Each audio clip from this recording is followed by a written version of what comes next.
সরকারি স্কুলে চালু হলো ব্রেকফাস্ট, অভিনব উদ্যোগ বর্ধমানে। একটি প্রাথমিক বিদ্যালয়ে চালু করা হলো ব্রেকফাস্ট। প্রতিদিন ছাত্রদের সকালে প্রাতরাশে দেওয়া হবে বিভিন্ন রকম পুষ্টিকর খাবার। এমনই কর্মসূচির সূচনা হলো বিদ্যালয়ে। বর্ধমান শহরের রামকৃষ্ণ সারদা বিদ্যাপীঠ বিদ্যালয়ের প্রধান শিক্ষক পলাশ চৌধুরীর মস্তিষ্ক প্রসূত এই কর্মসূচি। জানা গেছে, এই খাবার পড়ুয়াদের খাওয়ানোর জন্য বছরে 3 লক্ষাধিক টাকা খরচ হবে, আর তা বহন করার দায়িত্ব নিয়েছেন 3 জন। দায়িত্বে রয়েছেন স্কুলের প্রধান শিক্ষক পলাশ চৌধুরী, শিক্ষিকা লাবণ্য রায় এবং প্রধান শিক্ষকের বন্ধু বিশিষ্ট চিকিৎসক রাসবিহারী ধানী। জানা গেছে, সকালে অনেক পড়ুয়া না খেয়ে স্কুলে চলে আসতো, তাতে তারা শারীরিকভাবে অনেক সমস্যায় পড়ত। সেই বিষয়টির লক্ষ্য করেই অভিনব ভাবনা আসে প্রধান শিক্ষকের মাথায়। এই কর্মসূচিতে আর্থিক সাহায্য করার জন্য এগিয়ে আসেন স্কুলের আর এক সহশিক্ষিকা। আর্থিক সহযোগিতা করতে অঙ্গীকার করেন প্রধান শিক্ষকের বন্ধু বিশিষ্ট চিকিৎসক রাসবিহারী ধানী। সরকারি সাহায্যের বাইরে এই প্রকল্প কোনোভাবেই বন্ধ হবে না এবং স্কুলের এই খাবারের মেনু যে তৈরি করা হয়েছে তাও পরিবর্তন হবে না বলে জানিয়েছেন প্রধান শিক্ষক। এদিনের এই কর্মসূচিতে উপস্থিত ছিলেন বিদ্যালয় পরিদর্শক স্বপন কুমার দত্ত, বর্ধমান পৌরসভার চেয়ারম্যান পরেশ চন্দ্র সরকার সহ আরও বিশিষ্ট ব্যক্তিত্বরা। স্কুলের প্রধান শিক্ষক জানিয়েছেন, এই প্রকল্প কোনোদিন বন্ধ করা হবে না। প্রতি বছরের খরচ বছরের প্রথমেই তারা বিশেষ ফান্ডে জমা দেবেন। শুধু তাই নয়, এই খাবার প্রতিদিন স্বাস্থ্যবিধি মেনে স্কুলের পড়ুয়ারাই পরিবেশন করবে। ফলে একদিকে যেমন মিলেমিশে খাবার ভাগ করে নেওয়ার প্রবণতা তৈরি হবে, পাশাপাশি তাদের মধ্যে একতা তৈরি হবে। এই প্রকল্পের নাম দেওয়া হয়েছে সকালের পুষ্টি, সকলের পুষ্টি। অভিনব এই ভাবনা ভারতবর্ষের কোনো স্কুলে চালু নেই বলে দাবি করেছেন স্কুলের প্রধান শিক্ষক পলাশ চৌধুরী। 6 দিন 6 রকম মেনু লিস্ট তৈরি করা হয়েছে। সোমবার থাকবে বাটার টোস্ট, ডিম সিদ্ধ। মঙ্গলবার থাকবে হরলিক্স ও বিস্কুট। বুধবার থাকবে চকোস বা কর্নফ্লেক্স। বৃহস্পতিবার দুধ ও কর্নফ্লেক্স। শুক্রবার দেওয়া হবে ব্রেড এবং ডিম সিদ্ধ। শনিবার থাকবে কমপ্লান ও বিস্কুট। এই ধরনের পুষ্টিকর খাবারের মেনু তৈরি করা হয়েছে। এই উদ্যোগকে সাধুবাদ জানিয়েছেন অভিভাবকরাও, আর অভিনব এই উদ্যোগে খুশি পড়ুয়ারাও। তবে শুধুমাত্র ব্রেকফাস্ট চালু করে যে অভিনবত্ব নিয়ে আসা হলো এই স্কুলে তা নয়, স্কুলের পরিবেশও রয়েছে বিশেষ চমক। স্কুলকে সাজানো হয়েছে একটি ট্রেনের আদলে। তাছাড়া স্কুলের দেওয়ালে আঁকা রয়েছে বর্ণমালা সহ বিভিন্ন রকম সচেতন বার্তা।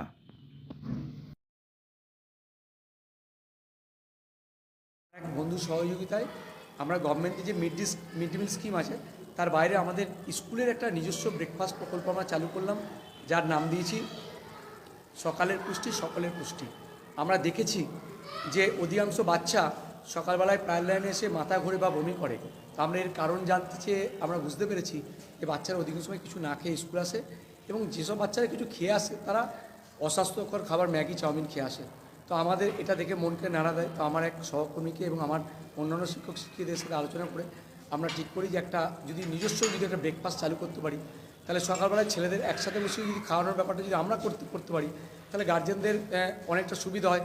সকালবেলা উঠে বাচ্চারা খেতে যায় না, আর একসাথে যদি খাওয়ানোর ব্যবস্থা করতে পারি তাহলে তাদের একটা সঠিক নিউট্রিশন যাবে এবং আপনাদের নিজেদের মধ্যে কোলাবোরেশন বাড়বে, সহযোগিতা, সহমর্মিতা। আপনাদের রামকৃষ্ণ এক্সপ্রেস দেখাবো।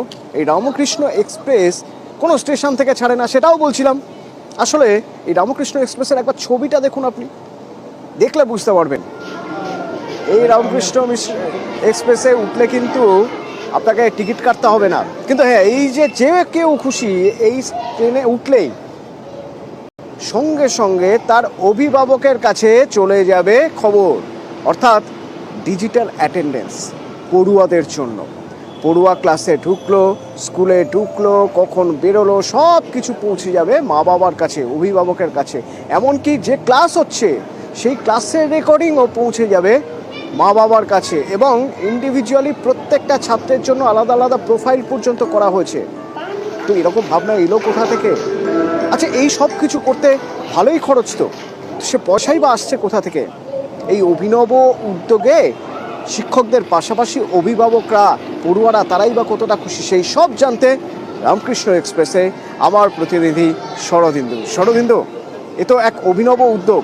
তো এই যে প্রশ্নগুলো আমি ভাবছিলাম প্রথমত হচ্ছে এরকম একটা ভাবনা চিন্তা, এই ভাবনা চিন্তা খরচ আছে এরকম একটা ডিজিটাল ক্লাসরুমের জন্য। তৃতীয়ত যে এই খরচের পর অভিভাবক অভিভাবিকারা তারা কি বলছেন কি জানতে পারছি আমরা।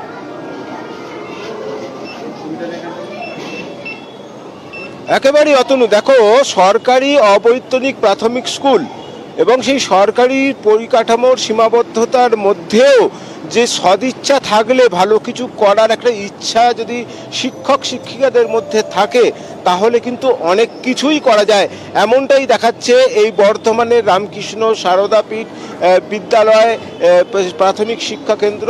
এবং যেটা বলার যে এই তুমি যেগুলো বলছিলে যে শুধু যে পড়ুয়াদের ডিজিটাল অ্যাটেন্ডেন্স তা নয়, শিক্ষক শিক্ষিকারাও কিন্তু সেই অ্যাটেন্ডেন্স মেনে চলছেন এবং প্রতিটি ক্লাস রেকর্ডিং হচ্ছে এবং আলাদা আলাদা লিঙ্ক চলে যাচ্ছে একেবারে অভিভাবকদের কাছে।